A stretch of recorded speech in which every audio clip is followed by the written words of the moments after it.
अब आगे कुछ देर बाद एक गाड़ी में ताहिरी रोते हुए महिका को उठाने की पूरी कोशिश कर रही थी, लेकिन महिका आंखें नहीं खोल रही थी। लेकिन उसकी आंखों से आंसू अब भी निकल रहे थे।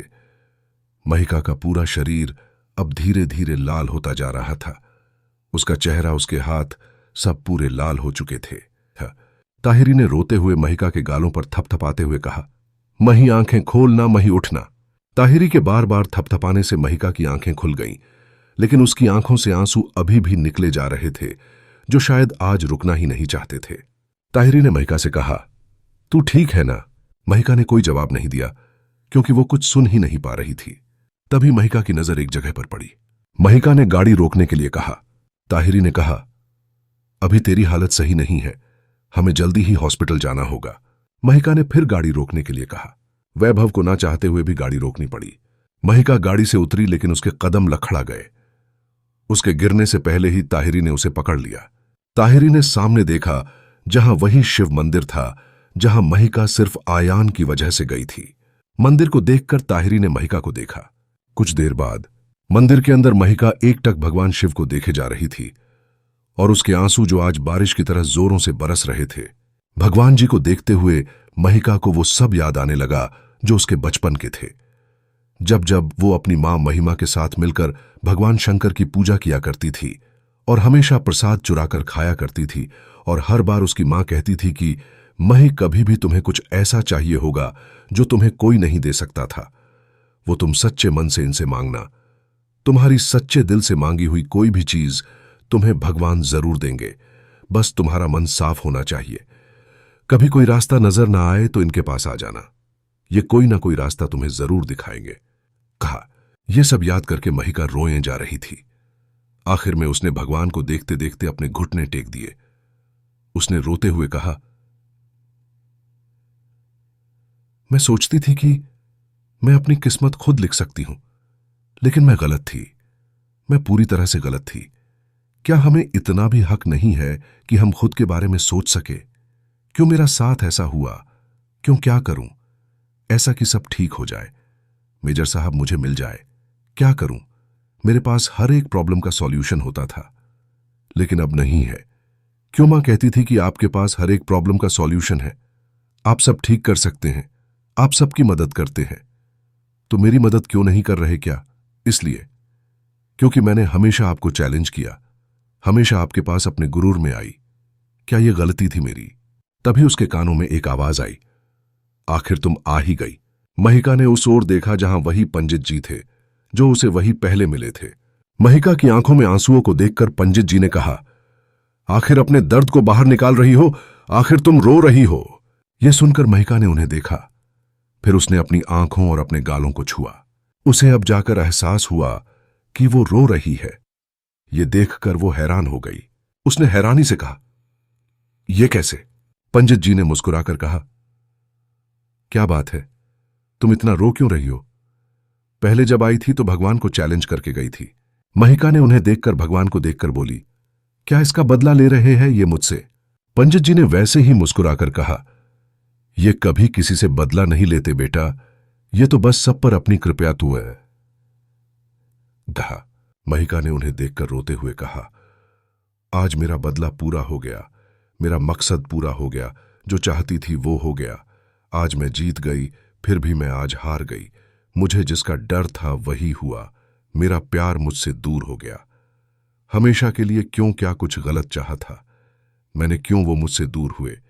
क्यों उन्होंने मुझे अपने से दूर जाने के लिए कहा? फिर वो भगवान को देखकर पंडित जी को देखते हुए बोली, आप तो कहते हो ना ये सबकी सुनते हैं, इनसे कहिए ये मुझे मेरा प्यार लौटा दे। पंडित जी ने एक गहरी सांस लेकर मुस्कुराते हुए कहा, तुमने कहा तुम हार गई हो क्या? सिर्फ इतना ही भरोसा था अपने प्रेम पर?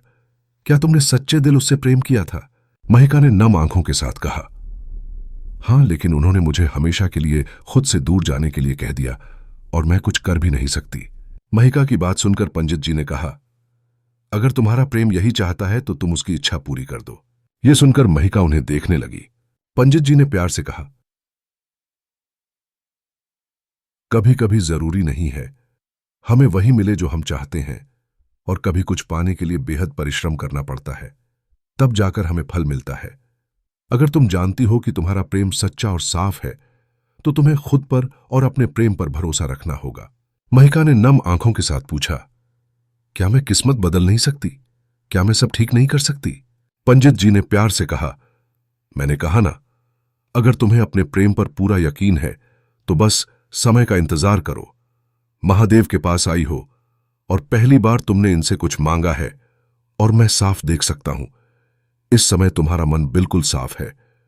मुझे पूरा यकीन है ये तुम्हें खाली हाथ नहीं जाने देंगे। उनकी बात सुनकर महिका ने भगवान को देखा और उन्हें देखते ही देखते उसकी आंखों के सामने अंधेरा छा गया और वो वही बेहोश गई। ताहिरी जो उसके पीछे ही थी वो जल्दी से उसकी तरफ बढ़ी।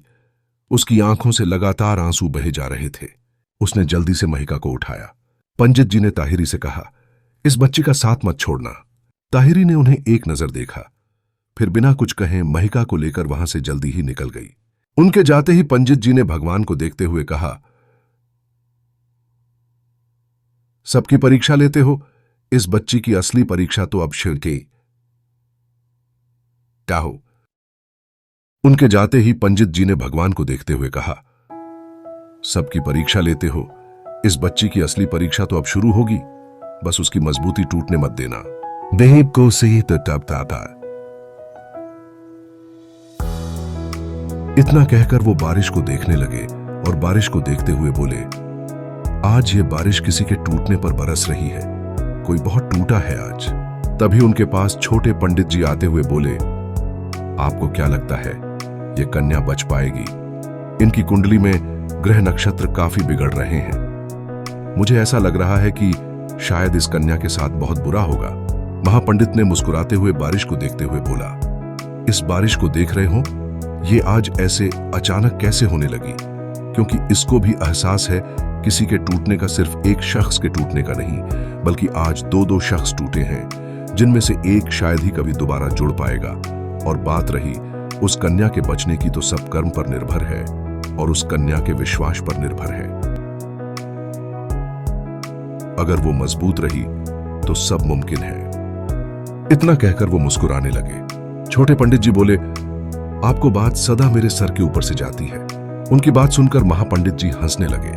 उन्होंने जाते हुए कहा, चलो अब कल सुबह की पूजा की तैयारी करनी है।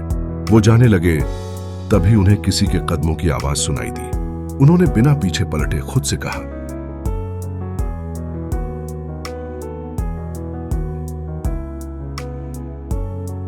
इतना कहकर उन्होंने मुस्कुराकर पीछे पलटकर देखा। बंगलों में एक रूम को जो पहले ही हॉस्पिटल के रूम के जैसा कर दिया था, और उस रूम में महिका एडमिट थी और कई सारी डॉक्टरों की टीम भी मौजूद थी। एरिना भी थी जो फिलहाल उसी रूम में थी। सब बाहर एरिना के आने का इंतजार कर रहे थे। रंजित, सुमन काकी, मुकेश, वैभव, युवराज, ताहिरी सब वही मौजूद थे और परेशानी से उस रूम की तरफ देखे जा रहे थे। सुमन काकी तो भगवान से प्रार्थना करने में लगी हुई थी। वही मुकेश रंजित को संभालने की पूरी कर रहे थे, जो आज काफी परेशान था। उसे भी महिका की बहुत चिंता हो रही थी। अब आगे एरिना 2 घंटों से उस रूम से बाहर नहीं आई थी। सब उसी का इंतजार कर रहे थे। रंजित को देखकर मुकेश ने कहा, फिक्र मत करो, सब ठीक रहेगा। रंजित ने कोई जवाब नहीं दिया। मुकेश ने आगे बढ़कर रंजित को गले से लगा लिया, जिससे रंजित खुद को रोक नहीं पाया और वो रोने लगे। मुकेश की आंखें भी नम थीं। सबको महिका की परवाह थी और सबकी आंखें भी नम थीं। 1 घंटे बाद उस रूम से एरिना और कुछ डॉक्टर्स बाहर आए। सब एरिना की तरफ दौड़ पड़े थे। एरिना ने युवराज को देखा तो युवराज ने घबराते हुए कहा, क्या हुआ बॉस, ठीक है ना? एरिना ने काफी मायूसी और गुस्से के मिले जुले भाव के साथ कहा, मैंने तुम सबसे कितनी बार कहा था कि उन्हें दर्द और गुस्से से दूर रखना, अपनी पूरी कोशिश करना कि उन्हें कोई तकलीफ ना हो, लेकिन तुम लोगों ने कोई ध्यान नहीं दिया। किन तुम लोगों चेबा जैसे नहीं खा। रंजित ने कहा, एरिना बताओ प्रिंसेस ठीक है ना? एरिना ने पहले एक गहरी सांस ली और अपने हाथों को बांधते हुए ताहिरी को देखते हुए कहा, तुमने ली थी ना उनकी जिम्मेदारी, आखिर क्या हुआ? ऐसा मैंने तुमसे ये बात साफ साफ कह दी थी। अगर उन्हें एक वक्त पर हद से ज्यादा दर्द मिला तो वो उनके लिए खतरनाक साबित हो सकता है। फिर वो गुस्से से वैभव, युवराज, ताहिरी सबको देखते हुए बोली, लेकिन तुम लोग उन्हें उसी तकलीफ की तरफ धकलते रहे। उन्हें कुछ पल की खुशी तो दे दी, लेकिन उसका अंजाम नहीं ना सोचा। तुम सबने और आप सब जानने चाहते हैं कि बॉस ठीक है कि नहीं, तो सुनिए, नहीं है वो ठीक। वो अपने होश में रहकर भी अपने होश में नहीं है। मुकेश ने पूछा, क्या मतलब है इसका? एरिना ने पहले खुद को शांत किया ताकि अपने सामने खड़े सब लोगों को समझा सके और उन्हें सिचुएशन बता सके। युवराज ने गुस्से से कहा, तुम कुछ बता क्यों नहीं रही? हमें सब साफ साफ बताओ। ये तुम भी जानती हो, हम ना तो पहले कुछ कर सकते थे और ना ही अब कुछ कर सकते हैं, इसलिए अपनी बकवास बंद करो और साफ साफ हमें बॉस के बारे में बताओ। हकीकत बात है। युवराज की बात पर एरिना ने उसे देखा। उसे युवराज की बात सुनकर बिल्कुल भी गुस्सा नहीं आया। वो जानती थी कि युवराज पर इस वक्त क्या बीत रही थी, तो उसे बिल्कुल भी गुस्सा नहीं आया। उसने शांति से कहा, देखिए, इस वक्त बॉस बिल्कुल ठीक नहीं है। वो बार बार अपने होश खो रही है। पहले उन पर इंजेक्शन असर कर जाते थे, लेकिन अब वो किसी काम के नहीं है। वो उन पर कोई असर नहीं कर रहे। समझ नहीं आ रहा क्या करें। हम अपनी पूरी कोशिश कर रहे हैं, लेकिन शायद बॉस खुद बिल्कुल भी कोशिश नहीं कर रही। शायद वो खुद ही नहीं चाहती। फिर भी हम अपनी पूरी कोशिश करेंगे। और एक और बात, वो बार बार अपने होश में आएगी और बार बार अपने होश खो देंगी, तो प्लीज कोई पैनिक मत होना। एरिना की बात सुनकर सबकी आंखों से आंसू बहने लगे। कल्याणी निवास में सब लोग लिविंग रूम में मौजूद थे। हंसराज जी सबको महिका के बारे में और उसके माता पिता के बारे में बता दिया था, जिसे सुनकर मालिनी जी और कल्याणी जी को भी याद आ गया था। आखिर उन्हें कैसे महिका देखी देखी लगती थी। वो लोग महिका से नहीं मिले थे, वो तो महिमा से मिले थे, जिनकी तरह आज बिल्कुल महिका दिखती थी। महिका के बारे में सुनकर सबकी आंखों में आंसू थे। कल्याणी जी ने अपनी नम आंखों को पोंछते हुए कहा, मैं तो कभी सोच भी नहीं सकती थी कि मही बेटा ने इतना कुछ सहा होगा। हमेशा से ही वो अलग नजर आती थी। हमेशा से ही उसकी आंखों में आग दिखाई देती थी।